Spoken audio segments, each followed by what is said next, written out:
স্বামী স্ত্ৰীৰ মাজত কিমান হ'ব লাগে বয়সৰ ব্যৱধান বয়সৰ কিমান ব্যৱধান হ'লে সম্পৰ্ক সদায় শক্তিশালী হৈ থাকে স্ত্ৰীতকৈ স্বামী ডাঙৰ হ'ব লাগে বিবাহৰ সিদ্ধান্ত লওঁতে এই দিশটো প্ৰথমে বিবেচনা কৰা হয় প্ৰথম কথা দুয়োৰে বয়সৰ ব্যৱধান নিশ্চিতভাৱে দেখা যায় কোৱা হয় যে স্বামী স্ত্ৰীৰ মাজত নিৰ্দিষ্ট বয়সৰ ব্যৱধান থকাটো অতিকৈ প্ৰয়োজনীয় যদি এনেকুৱা নহয় তেন্তে দুয়োৰে মাজত অধিক ভুল বুজাবুজি হয় এনে পৰিস্থিতিত আজি আমি আপোনালোকক কম যে পতি পত্নীৰ মাজত বয়সৰ ব্যৱধান কিমান হোৱা উচিত পুৰণি পৰম্পৰা অনুসৰি ছোৱালীজনীৰ বয়সতকৈ ল'ৰাৰ বয়স বেছি হ'ব লাগে বুলি কোৱা হয় কিন্তু দুয়োৰে বয়সৰ পাৰ্থক্য কি হ'ব লাগে কোনেও কোৱা নাই আপুনি জানিব বিচাৰেনে ল'ৰা আৰু ছোৱালীৰ বয়সৰ মাজত কি পাৰ্থক্য হ'ব লাগে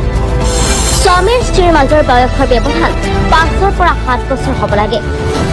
সাধাৰণতে স্বামী স্ত্ৰীৰ মাজত 5 পৰা 7 বছৰ ব্যৱধান থাকিব লাগে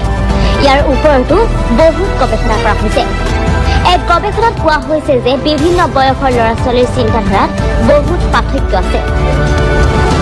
এই লোকসকলেও ইজনে সিজনৰ প্ৰতি বহুত যত্ন লয় ইজনে সিজনৰ কামবোৰ খুব ভালকৈ চম্ভালিব জানে এটা গৱেষণাত প্ৰকাশ পাইছে যে যদি দম্পতীহালৰ মাজৰ বয়সৰ ব্যৱধান 1 বছৰ ব্যৱধান হয় তেন্তে তেওঁলোকৰ মাজত বিবাহ বিচ্ছেদৰ সম্ভাৱনা 3% যদি 5 বছৰৰ ব্যৱধান থাকে তেন্তে বিবাহৰ সম্ভাৱনা বিবাহ বিচ্ছেদৰ সম্ভাৱনা 18% 10 বছৰ বয়সৰ ব্যৱধান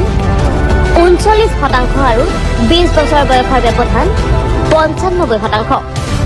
এক অধ্যয়নত এই কথা প্ৰকাশ পাইছে যে স্বামী স্ত্ৰীৰ বয়সৰ মাজৰ ব্যৱধান যিমান সৰু হ'ব